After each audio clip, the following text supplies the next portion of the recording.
ווי, גברת, אין שום בעיה. מה שתרצי אני כאן בשבילך. טיסה לניו יורק, מלון באמסטרדם, איך מגיעים להופעה של יוטיוב בברלין, רק תגידי.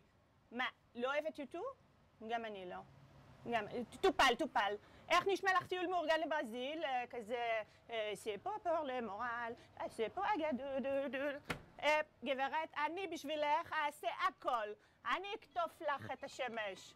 אני אגזום לך את הכוכבים. אשקה לך את הגינה בליל גשם קר. עבורך אני אצבע את השלכת בירוק. רגע, זה לא רעיון כזה רע?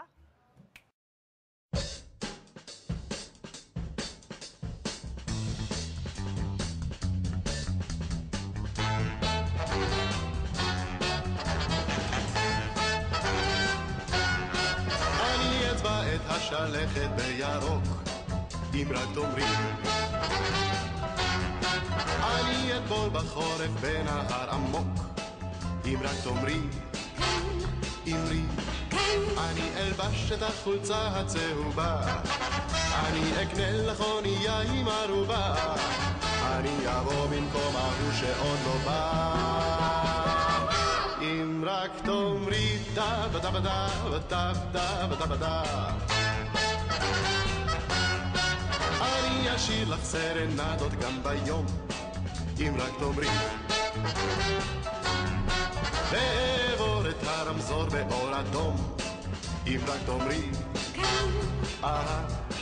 אני אפסיק באחרות להתבונן, ואת הלב והנשמה רק לך אתן, אף פעם לא אומר לך לא, תמיד רק כן. אם רק תאמרי דה בדה בדה בדה בדה בדה בדה, אני אוריד לך את הגשם בשרב, אם רק תאמרי. ולחפש את זה את פרח הזהב, אם רק תאמרי.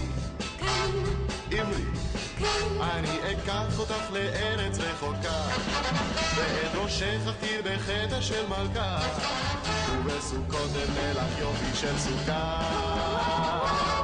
אם רק תאמרי דה בדה בדה בדה בדה